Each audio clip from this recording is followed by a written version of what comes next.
Platform live news channel पर आप सभी का स्वागत है।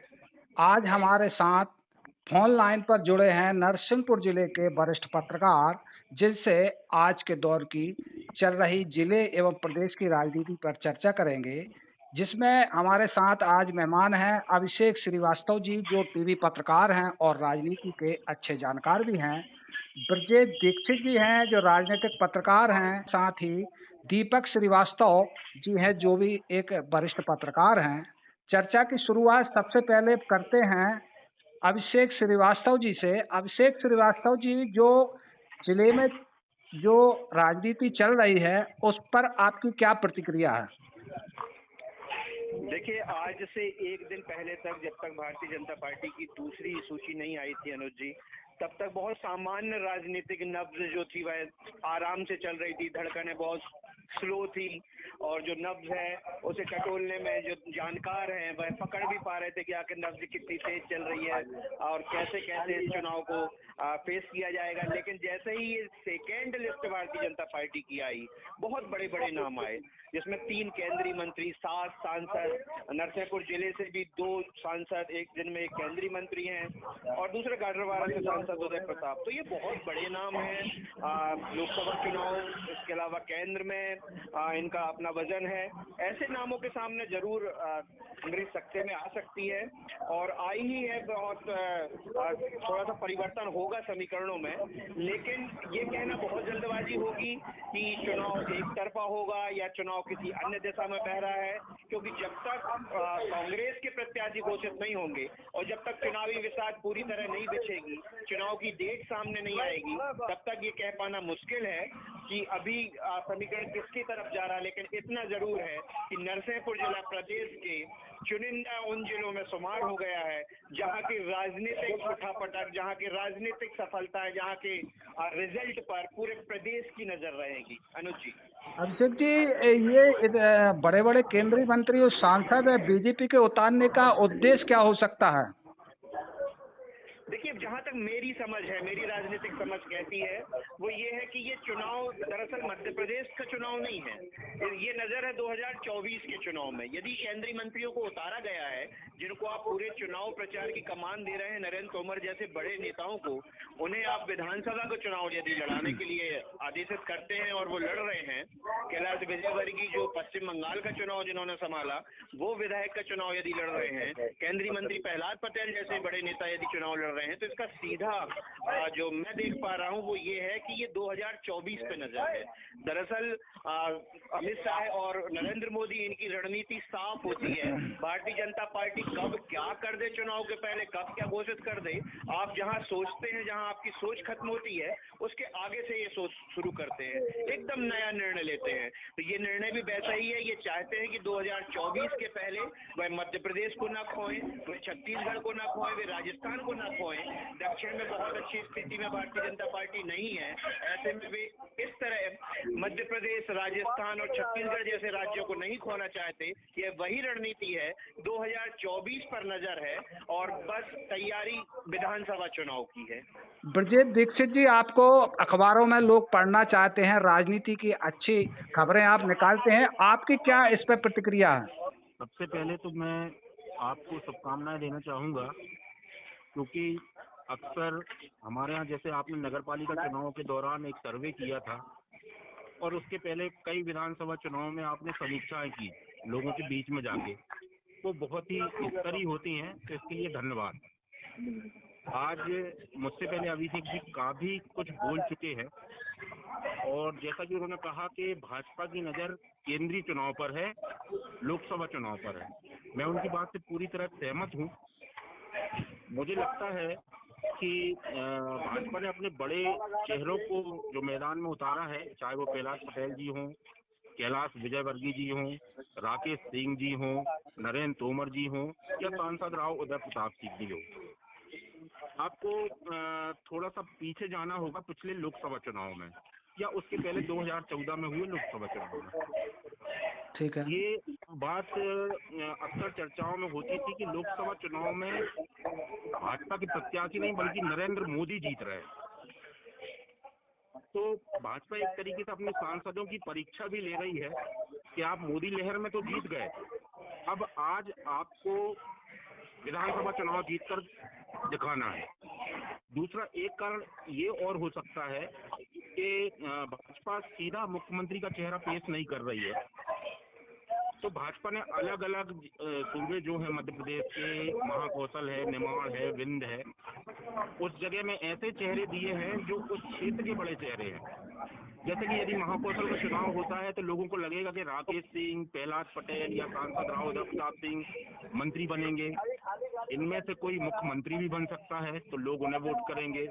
नरेंद्र सिंह तोमर का जो क्षेत्र है चंबल वाला, वहां उन्हें लोगों को लगेगा कि चुनाव जीतने के बाद नरेंद्र सिंह तोमर मुख्यमंत्री बन सकते हैं, तो उन्हें वोट करेंगे।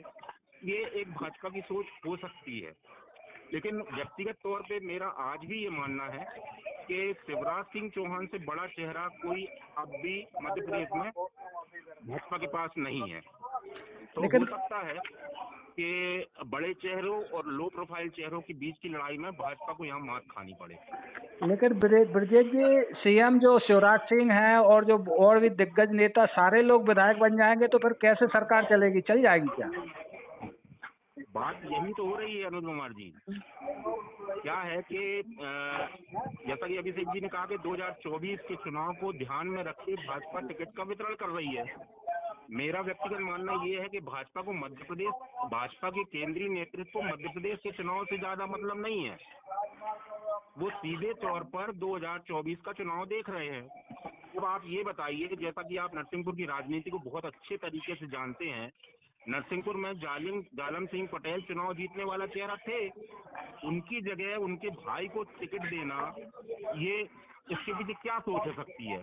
गाड़ावाड़ा विधानसभा क्षेत्र में भी सुनीता पटेल जो विधायक है, संघर्षशील है वो, लेकिन पिछले 5 सालों के दौरान कुछ ऐसी स्थितियां बनी कि लग रहा था कि कोई दूसरा प्रत्याशी वहां से चुनाव जीत सकता है, भाजपा का प्रत्याशी चुनाव जीत सकता है।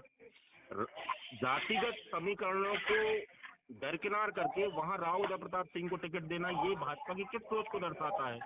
जैसा कि मैंने आपको बताया कि अपने सांसदों की परीक्षा भी ले रहे हैं, जो पहले जीते हैं 5 लाख वोट से, 6 लाख वोट से, 4 लाख वोट से, तो वो उसके पीछे कहीं ना कहीं जनता के बीच में एक ये भी था कि ये मोदी लहर में जीते हैं। तो अब क्या ये जब ये विधानसभा चुनाव लड़ रहे हैं तो ये इनकी सीधी परीक्षा है। दीपक श्रीवास्तव जी, आप बताएं, आप भी बहुत इसमें पहले भी अखबार कई चुनाव आपने करा दिए हैं, कई चुनाव पर आपकी नजर रही है, आपकी क्या प्रतिक्रिया है इस राजनीतिक दौर की? देखिए अनुज जी, क्या है कि सबसे पहली बात यह है कि ये जो संवाद की भाषा आपने प्रारंभ की है, इसके लिए आपको साधुवाद।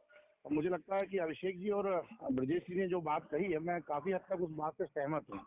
लेकिन चूंकि मेरी जो शैली रही है वो हमेशा साफ सुथरी बात की रही है, तो मुझे राजनीतिक रूप से जो समीकरण समझ में आ रहे हैं मध्य प्रदेश की राजनीति को लेके और लोकसभा चुनाव को लेके, तो साफ तौर पे जो सर्वे भी आपको से निकल के आ रहे हैं उसमें ये समझ में आ रहा है कि मध्य प्रदेश में भारतीय जनता पार्टी की जो स्थिति है वो बहुत अच्छी नहीं है। और यही एक कारण है, यही एक सबसे बड़ा कारण है कि मध्य प्रदेश के अंदर जो कद्दावर नेता है, जिनकी राजनीति को वर्षों हो गए हैं, सालों हो गए हैं, जिन्होंने भाजपा की राजनीति के जो केंद्र बिंदु रहे हैं, वो आज उनको भाजपा उस केंद्रीय नेतृत्व से लेके आज विधानसभा चुनाव में उतार रही है या पब्लिक के बीच उनको लेके आ रही है। जैसे हम नरसिंहपुर जिले की बात करते हैं, या हम जो है वो जबलपुर की बात करते हैं, या कैलाश विजयवर्गीय जी इंदौर की बात करते हैं, तो कहीं ना कहीं ये एक इंटरनल सर्वे या आंतरिक रूप से इस बात को आप इंकार नहीं कर सकते कि भाजपा को कहीं ना कहीं लग रहा है कि इस 24 साल का या 20 साल का शिवराज सिंह चौहान का जो शासन है उसमें जनता के अंदर कहीं ना कहीं विरोधाभास है और जनता में कहीं ना कहीं इस बात को लेके नाराजगी है। तो ये जो केंद्रीय नेतृत्व का इन्होंने एक चक्रव्यूह बनाया है, जिसमें वो सब कद्दावर नेता जिनको प्रारंभ से जब इन्होंने राजनीति शुरू की थी, वहां से आप देखिए कि इन सबको मुख्यमंत्री बनना था। आप किसी एक व्यक्ति के नाम की बात नहीं कर, चाहे वो प्रहलाद पटेल जी हो, चाहे वो कैलाश विजयवर्गीय हो, चाहे वो फग्गन सिंह कुलस्ते हो, जिनको इन्होंने टिकट दी है, आप देखते कि ये, और शिवराज सिंह चौहान का इतिहास देखिए कि वो इन सबसे जूनियर है। यदि सीनियरिटी की बात की जाए तो शिवराज सिंह चौहान इन सबसे जूनियर है, लेकिन जूनियर होने के बावजूद भी शिवराज सिंह चौहान इतने लंबे समय से मध्य प्रदेश के मुख्यमंत्री हैं। दूसरी महत्वपूर्ण बात जो मैं आपसे कहना चाहूंगा और बताना चाहूंगा, जो अभी ब्रजेश ने इसको कोड किया है कि आप माने या ना माने, हम विरोध कर सकते हैं, हम विरोधी हो सकते हैं, या हमारी राजनीतिक विचारधारा कुछ भी हो सकती है, लेकिन इस बात को इनकार नहीं किया जा सकता कि जो मास लीडर है, मध्य प्रदेश में यदि मास लीडर की बात की जाए, भारतीय जनता पार्टी का यदि कोई फेस है या मास लीडर है, तो वो कहीं ना कहीं शिवराज सिंह चौहान है। पब्लिक के बीच शिवराज सिंह चौहान की स्वीकार्यता है, और पूरे देश में आप 2014 से लेके और 2024 से लेके आप सिनेरियो देखिए 2023 तक, तो आप देखिए कि कहीं भी मुख्यमंत्री बदलने में 5 मिनट नहीं लगता। यदि केंद्र नेतृत्व चाहता है तो कहीं का भी मुख्यमंत्री बदल जाता है। लेकिन आप बताइए ना मुझे कि जब भारतीय जनता पार्टी की पहली मीटिंग हुई थी जिसमें माननीय नरेंद्र मोदी जी को प्रधानमंत्री पद का उम्मीदवार घोषित किया गया था, और अडवाणी जी ने जब विरोध किया था, तब शिवराज सिंह चौहान का नाम आगे बढ़ाया था। तो कहीं ना कहीं जो अभी वर्तमान राजनीतिक परिदृश्य है, और भारतीय जनता पार्टी का जो राजनीतिक सिनेरियो है, उसके अकॉर्डिंगली शिवराज सिंह चौहान को मुख्यमंत्री नहीं होना था।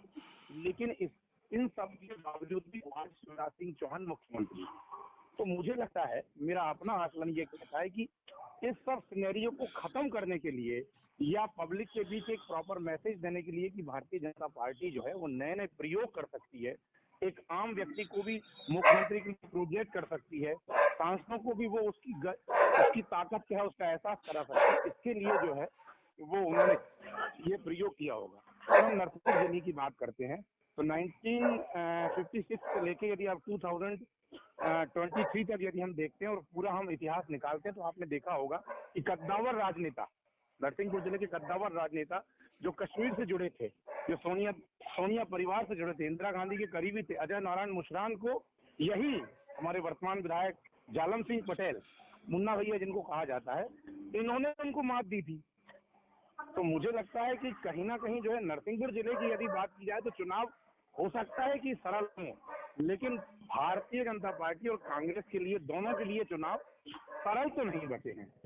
ये हो सकता है नाम के कारण। दीपक जी और अभिषेक जी और ब्रजेश जी, जो जिले की जो जनता है वो यह जानना चाह रही है कि जो तेंदुखेड़ा विधानसभा को होल्ड किया गया है, तेंदुखेड़ा विधानसभा के प्रबल दावेदार राव उदय प्रताप सिंह माने जा रहे थे, लेकिन उनको टिकट गाड़ावाड़ा से दे दिया है और ये होल्ड कर दी है। और कई अफवाहें ये भी फैल रही हैं कि संजय शर्मा जी बीजेपी में आकर प्रत्याशी हो सकते हैं और बाहर के लोग भी यहाँ से प्रत्याशी हो सकते हैं। तो ये इस पर क्या आपकी प्रतिक्रिया? नहीं, मैं इसमें सबसे पहले मुझे लगता है मेरी, चूंकि अभिषेक जी तो साथ में, अभिषेक जी से बेहतर तेंदुखेड़ा विधानसभा क्षेत्र को कोई नहीं समझ सकता, और ना ही ब्रजेश जी से ज्यादा बेहतर कोई समझ पाता, क्योंकि दोनों पत्रकारिता में तो मुझसे सीनियर है। फिर भी मैं अपनी बात कहूंगा कि मेरा अपना मत है कि यदि तेंदुखेड़ा विधानसभा सीट से संजय शर्मा भारतीय कांग्रेस पार्टी के प्रत्याशी होते हैं, तो जिस तरीके से प्रयोग हुआ है पूरे प्रदेश में, मुझे लगता है कैलाश सोनी जी से बेहतर प्रत्याशी नहीं हो सकता।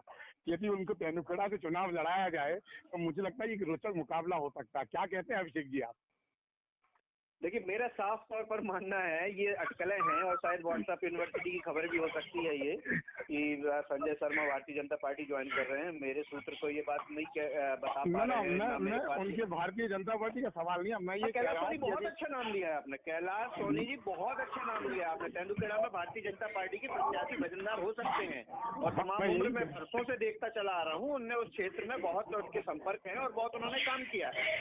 लेकिन इससे जुड़ा मैं ब्रजेश जी की बात को आगे बढ़ाना चाहता हूँ, जो उन्होंने बहुत एक वजनदार बात कही थी। वो ये कहा था कि क्या वजह है जालम सिंह पटेल, जैसे दीपक जी ने कहा कि अजय नारायण मुशरान को हराया, बहुत बड़ा नाम था। जालम सिंह पटेल लगातार जीतते चले आ रहे हैं, क्या बड़ी बात हो गई है कि उनकी जगह किसी दूसरे प्रत्याशी को उतारना पड़ा? क्या बड़ी बात थी कि गाडरवारा भारतीय जनता पार्टी की ओर जाती ओर दिख रही थी, लेकिन वहां पर सांसद को उतारना पड़ा? क्या बड़ी बात थी कि तेंदुखेड़ा विधानसभा क्षेत्र से उदय प्रताप विधानसभा चुनाव लड़ चुके हैं, जीत चुके हैं, और लगभग उनका गृहग्राम भी वही है, और इतनी पकड़ वो रखते हैं, लेकिन तेंदुखेड़ा छोड़ के उन्हें गाडरवारा से लड़ाया गया? इन सवालों के जवाब यदि आप खोजेंगे बारीकी से तो आपको तमाम समीकरण समझ में आएंगे, तमाम समीकरण आपको समझ में आएंगे। बहुत बढ़िया बात कही दीपक जी ने और ब्रजेश जी ने, इस बात को आगे बढ़ाइए आप। और यदि आप पूरे नजर मारेंगे अनुज जी, तो इस बात को आप नजरअंदाज नहीं कर सकते कि तमाम जो सर्वे आए हैं, जो पार्टी के अंदरूनी सर्वे आए हैं, इतना हम और आप भी पिछले 20-25 साल से पत्रकारिता के दौरान राजनीति को समझ रहे हैं, कहीं ना कहीं भारतीय जनता पार्टी 20, 25, 30 सीटों से पिछड़ रही थी।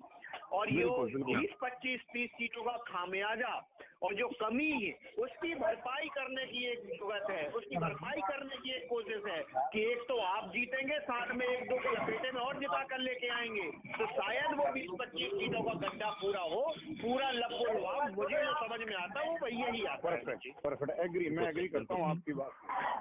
ब्रजेश जी बिल्कुल ठीक है, ये बात जो आपने मुझे लगता है कि ये जीत से कहा है अभिषेक जी ने। और ये महाकौशल की भी यदि हम बात की जाए, जो कि नरसिंहपुर शहर की तो ठीक है, यदि पूरे ओवरऑल महाकौशल को लें तो ये बात मुझे लगता है कि इस तारतम्य में ब्रजेश जी ने ये कहा है कि उनको समझ में आ गया इस बात को, कहीं बीजेपी को ये बात कहीं ना कहीं है, उनके पास सोर्सेज है, सब चीजें हैं, तो ये बेस्ट है, मैं एग्री करता हूँ इस बात पे। जी अनुज जी, थोड़ा सा मौका और दे तो हम हाँ ब्रजेश जी, आप बताएं थोड़ा। तीनों जो साथी बैठे आपस में एक डिस्कस करना चाहते हैं। जी ब्रजेश जी। कि आपने संजय शर्मा की बात की ठीक है। कि संजय शर्मा भाजपा में आ सकते हैं, ऐसे कयास लगाए जा रहे हैं, सोशल मीडिया में बहुत हल्ला हो रहा है, लेकिन मुझे नहीं लगता कि संजय शर्मा कभी भाजपा में आएंगे।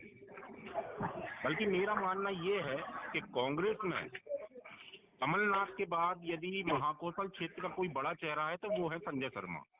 मैं आपकी बात से ब्रजेश जी थोड़ा सा इसमें एग्री इसलिए नहीं कर पा रहा जी, क्योंकि मुझे ऐसा लगता है कि व्यक्तिगत रूप से संजय शर्मा एक बहुत बड़े पॉलिटिशियन है, कमलनाथ के बाद बिल्कुल ठीक आप कह रहे हैं, लेकिन क्या है कि राजनीतिक समीकरण अलग होते हैं।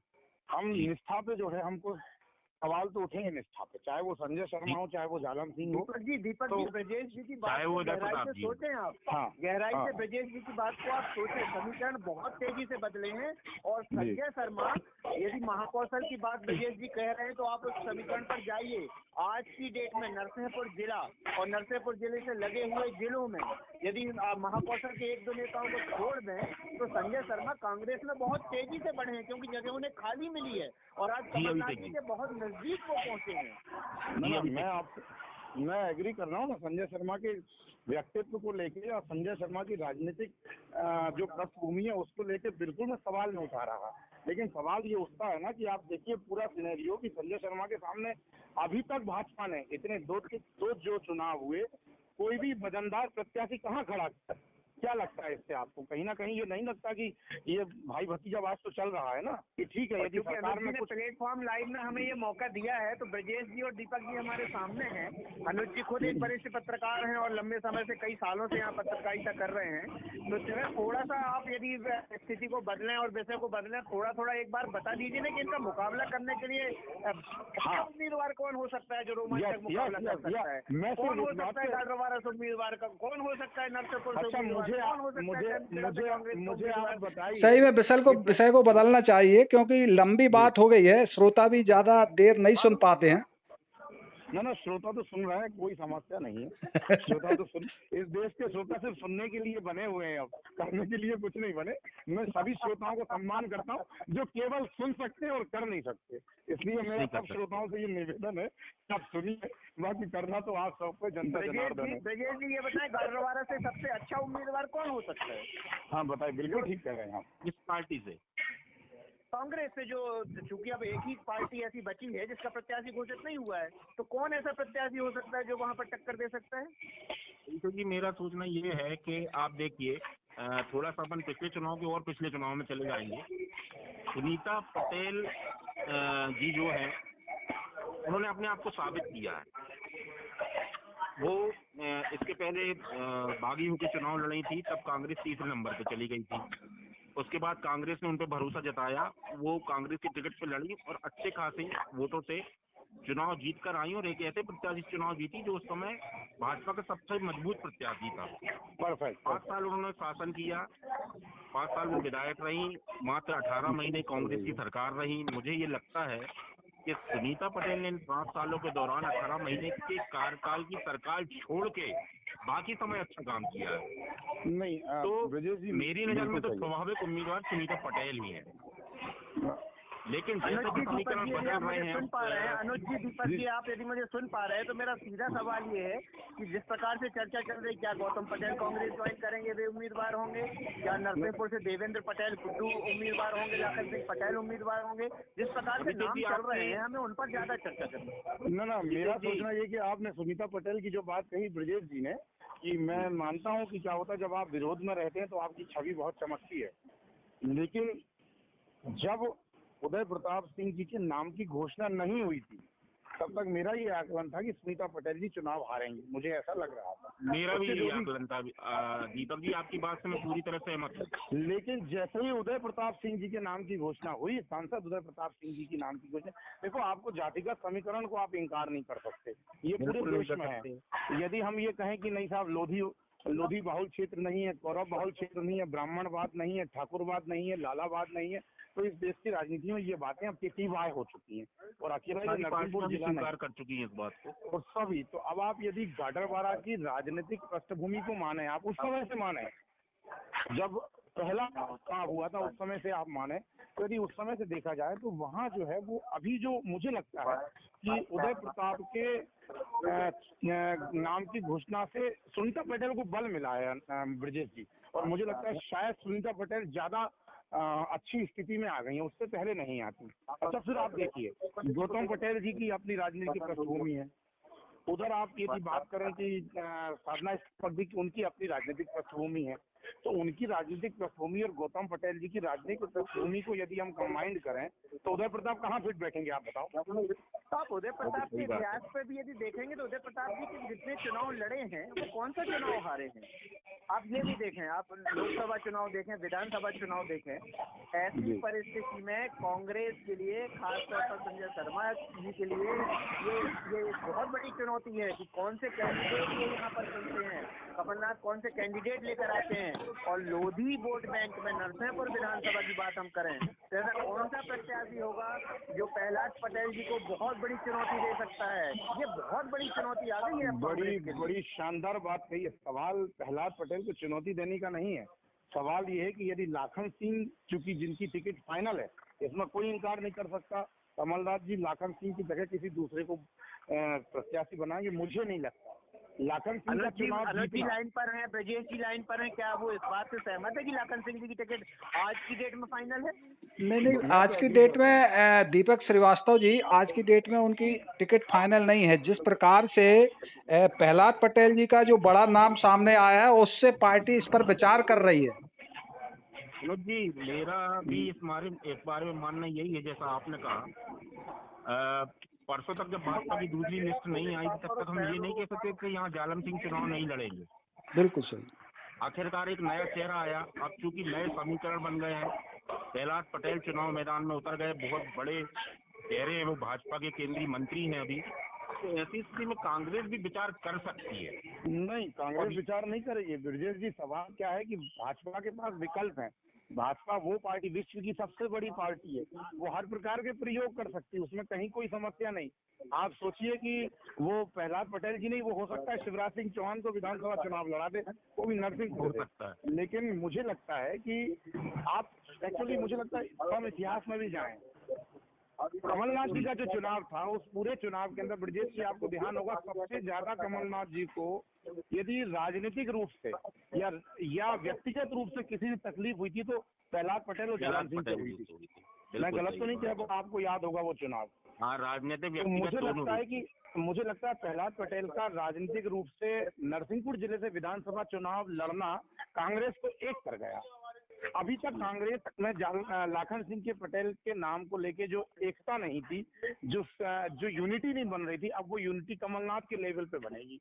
हो सकता है, मैं ये नहीं कह रहा, चुनाव है और जनता जनार्दन है, लाखन सिंह का चुनाव हारना भी जीत के बराबर माना जाएगा और जीतना तो उनकी राजनीतिक पृष्ठभूमि भी ऊपर और उनकी राजनीति को बढ़ाएगा। लेकिन मुझे लगता है कि उनके सिवा कोई दूसरा नाम तो मेरे नजरों में नहीं है। जैसे कि अभिषेक जी ने देवेंद्र पटेल जी का नाम लिया या दूसरे अन्य लोगों का, तो मुझे नहीं लगता कि कोई दूसरा अन्य, यदि हम जातिगत समीकरण के हिसाब से देखें तो कोई दूसरा अन्य लीडर या नेता जो है वो फ्रंट में आ सकता है। बाकी मेरा तो अपना ऐसा आकलन है बाकी अक्षय जी आपका क्या कहना है, आप क्या कहेंगे, बताइए आप। मैं थोड़ा गाडरवारा पे जाना चाहता हूँ कि जो नाम चल रहे हैं, जैसे आशुतोष राणा का नाम सुनने आया, तो क्या इसकी कोई सूचना आप पत्रकारों को है? बिल्कुल है, जैसे अभी ब्रजेश जी बताएं कि इनके पास है, मैं तो थोड़ा सा शेयर कर सकता हूँ। देखो आशुतोष राणा जो है वो एक कलाकार है और साथ में एक बौद्धिक पृष्ठभूमि का एक नेशनल लेवल का नाम है। और जितना मैं व्यक्तिगत रूप से आशुतोष राणा को जानता हूँ, कई बार क्या होता है हमारे व्यक्तिगत संबंध जो है वो भी व्यक्ति के चरित्र को परिभाषित करते हैं। तो मैं उनको जितना जानता हूँ, मुझे नहीं लगता ब्रजेश जी, अक्षय की, अनुज जी कि आशुतोष राणा ऐसी कोई रिस्क लेंगे कि उनको विधानसभा चुनाव लड़ना पड़े। मैं पूरी तरह से सहमत हूँ दीपक जी, क्योंकि जो शुरुआत होती राजनीति की वो ज्यादा रिस्क नहीं ली जा सकती। ऐसा मेरा सोचना है। मैं मतलब मुझे तो ऐसा लगता है कि शायद आशुतोष राणा तो इस तरीके की राजनीतिक उसमें नहीं आएंगे। और क्या होता है जो इस तरीके के लोग होते हैं, मुझे क्या ब्रजेश जी इस स्तर के मतलब बौद्धिक पृष्ठभूमि पर इस स्तर के जितने लोग हैं, उन्होंने कभी जनता जनार्दन का दरवाजा नहीं खटखटाया। आप देखिए, नाम विवेक तनखा जी की हम बात करते हैं, भले ही उन्होंने पिछला चुनावी तो नरसिंहपुर जिले को लेके एक नाम और मैं अभिषेक जी आपसे इसमें शेयर करूंगा। एक्चुअली मेरा सवाल यही आपसे था कि विवेक तनखा जो है, मेरे सूत्र जो मुझे बता पा रहे हैं कि कैलाश पटेल के मुकाबले विवेक तनखा जी को खड़ा किया जाएगा। क्या लगता है आपको, ये बात हो सकती है क्या? नहीं, मैं इसलिए सहमत नहीं हूँ। जैसे आपने आशुतोष राणा का जो तर्क दिया है ब्रजेश जी और आपने, मैं इसलिए सहमत नहीं हूँ कि इतना बड़ा नाम, इतना बड़ा कद, मुझे नहीं लगता कि विधानसभा चुनाव में वो लोधी बहुल क्षेत्र में चुनाव आके लड़ें और अपनी साख को दांव पर लगाएं। जो पत्रकारिता के दृष्टिकोण से यदि देखें तो मुझे बिल्कुल नहीं लगता। मुझे ये लगता है कि यहाँ यदि कोई भी प्रत्याशी घोषित किया जाएगा तो वो जाति समीकरणों को देखकर लगाया जाएगा। बारह में अनुज ममार की तारीफ करूंगा इस मामले में कि जो पैनल बनाया है वो बहुत सोच समझ कर बहुत शानदार बनाया है। मेरे इस पैनल में जो दो पत्रकार साथी बैठे हुए हैं वो बराबर के हैं और बहुत अच्छे तर्क और दे रहे हैं और आज बेहद सार्थक हुई। और मैं अनुज जी से इतना जरूर कहूंगा कि जाते जाते जब इस शो को खत्म करें तो जरूर इन लोगों से पूछें कि आखिरकार वो जब चुनाव के रिजल्ट आएंगे तो वो जिले की 4 सीटों में कितनी सीटें भाजपा को देख रहे हैं, कितनी कांग्रेस को देख रहे हैं। अभिषेक जी, क्योंकि लंबा समय हो गया है, अपन कल फिर जुड़ते हैं और फिर आगे के मुद्दों पर अपन समीक्षा करेंगे। ब्रजेश दीक्षित जी, अभिषेक श्रीवास्तव जी और दीपक श्रीवास्तव जी का इस कार्यक्रम में जुड़ने के लिए बहुत बहुत धन्यवाद। नमस्कार।